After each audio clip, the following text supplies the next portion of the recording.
Usulkan 10 kegiatan prioritas pada Musrembang, Kelurahan Sriwidari. Berbagai unsur terkait menyepakati anggaran sebesar 2,7 miliar rupiah untuk menopang 5 kegiatan fisik dan 5 kegiatan non-fisik tersebut. Lurah Sriwidari Didin Rohidin mengatakan salah satu usulan kegiatan fisik yang disetujui pada Musrembang kali ini yaitu terkait rencana pembangunan kantor kelurahan yang saat ini memang sudah terlihat rusak tersebut. Bahkan dirinya menyebutkan usulan pembangunan kantor kelurahan tersebut telah menjadi prioritas usulan sejak kegiatan Musrembang pada beberapa tahun ke belakang.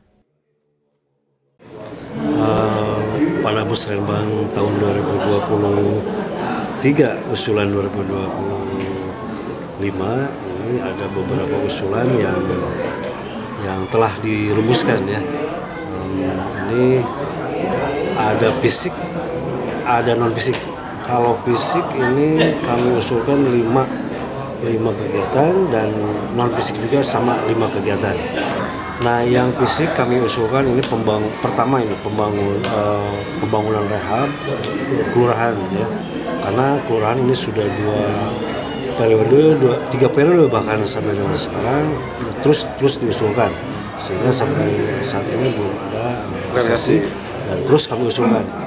Sementara itu, Rahmat Hidayat selaku Kasubag Program Perencanaan pada Bapeda Kota Sukabumi mengatakan, saat ini proses kegiatan Musrembang untuk perencanaan di tahun 2025 mendatang masih berada pada tingkat kelurahan yang nantinya diteruskan di tingkat kecamatan hingga terakhir di tingkat kota. Terkait usulan rencana pemugaran kantor Kelurahan Sriwidari, dirinya menyebutkan agar mengawal usulan tersebut agar dapat terrealisasi di tahun 2024 mendatang.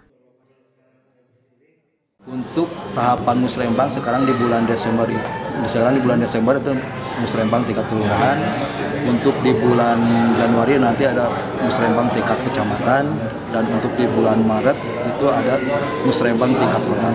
Insya Allah ini jadi beban tanggung jawab, ini akan mengawal, mudah-mudahan di tahun 2024 anggarannya memadai, insya Allah bisa terrealisasi, mudah-mudahan di Muri atau di perubahan 2024.